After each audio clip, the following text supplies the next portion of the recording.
Okay, guys, I'm here for episode 11 of WCWtober, the review series that takes a look at all the WCW Halloween Havocs for the first half of the month.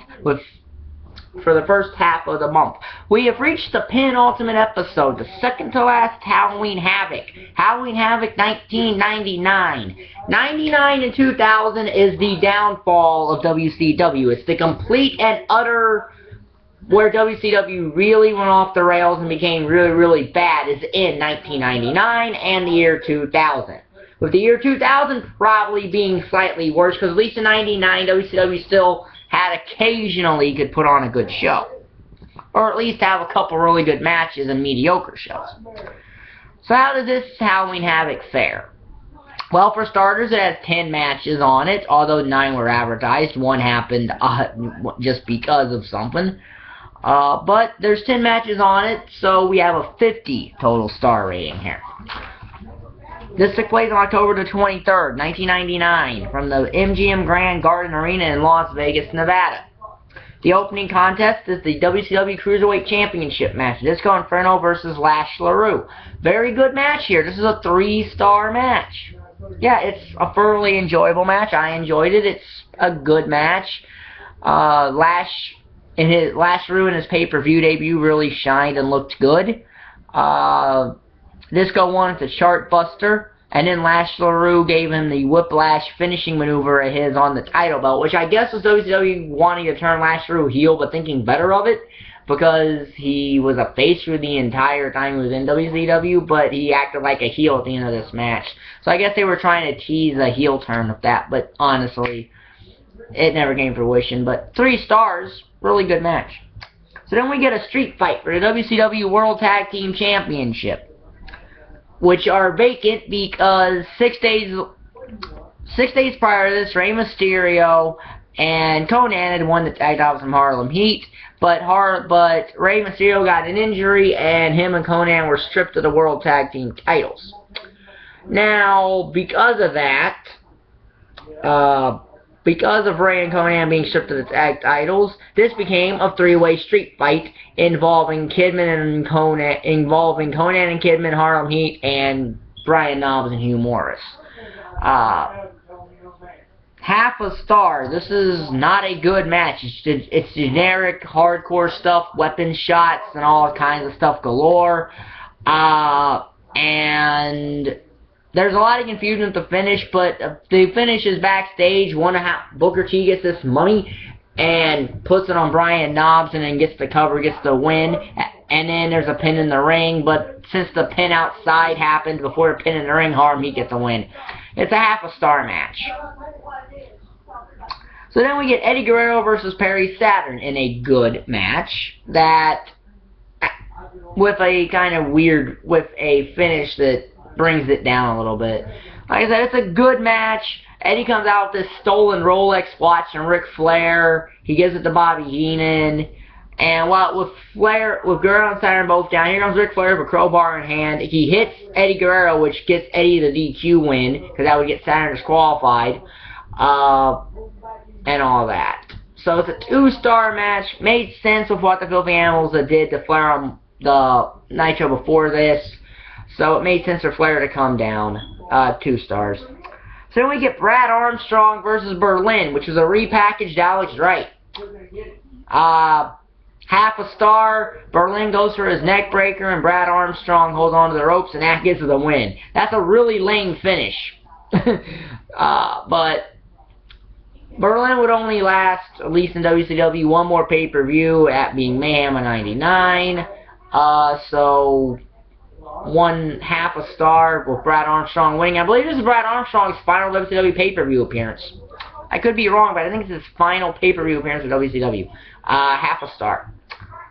So then we get the WCW World Television Championship match. Chris Benoit versus Rick Steiner. It's a 1.5 star match. And earlier tonight they made a point of this. They showed Chris Benoit and Dean Malenko arriving to the building. And they show Benoit and Malenko getting away from the Revolution of Douglas and Malenko, Saturn, Benoit. So, with after ref's bump, Benoit and Steiner are in the ring. Malenko grabs a chair. He hits Benoit off the chair. Rick Steiner gets the win and gets the championship. So, Malenko leaving the Revolution was all a setup. And so, 1.5 stars. So then we get Bret the Hitman Hart versus the Total Package. 1 star. Bret comes in injured with an ankle injury that the Total Package had done on the Raw Nitro before by hitting Hart with a baseball bat in his ankle. That comes into play in the finish. Eventually, the Total Package puts on a half crowd that Bret Hart taps out to. So yeah, the Total Package won a match without the torture rack. So yeah, it's 1 star. It's not the best thing in the world, but it's not a bad match. Could have been better, though. So then we get the WCW World Heavyweight Championship match. Sting versus Hulk Hogan in a rematch from Fall Brawl that really isn't a match. It's more of an angle. Hogan comes in, lays down, because I think he was having some problems with certain booking or something. So he came in, laid down, emphasizing creative control or whatnot. Came in, laid down. Sting won. It's no stars because it's not really a match. For the sake of match things, I'm putting it. So we get the WCW United States Championship match. Sid Vicious versus Goldberg in a boring 1-star match. Vicious gets busted open on that by Goldberg. It gets rebusted, and eventually the ref just stops the match, and Vicious loses by ref stoppage. This gave Goldberg the 2nd U.S. Championship, and that's that. It's 1 star. So then we get a strap match. It wasn't even a strap match. It was made a strap match by DDP earlier in the night, as it's Ric Flair versus Diamond Dallas Page in a 2-star match. Big position for Page, I guess, working with Ric Flair. Anyone who works with Ric Flair is in a pretty big position.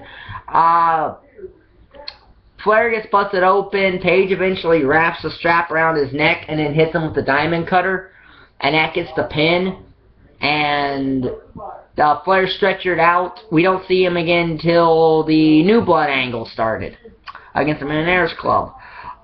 So it's a 2-star match. So then we get Sting versus Goldberg in a match that's not for the WCW World Heavyweight Championship, even though David Penzer made the announcement that Goldberg was a new world champion. They were told it was not a championship match, and it's not really that long of a match. Goldberg comes in, dominates Sting. The highlight is Sting hits a spear on Goldberg, but Goldberg no-sells it. Goldberg then kicks Sting, spears Sting, jackhammer, 1, 2, 3, no stars, and then Sting, Scorpion Death drops Charles Robinson, and that's how the show ends. So out of 50 stars, it gets 12.5 out of 50. That gives this show a D-. So it is better than 98, but not much.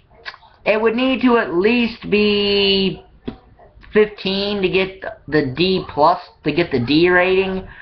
So it's a D- show. So that means that the finale of WCWtober, which will either be uploaded tomorrow or Monday, is Halloween Havoc 2000. Another WCW show from 2000. And that's how we're going to end WCWtober, which hopefully I'm going to have up tomorrow, but it might be Monday.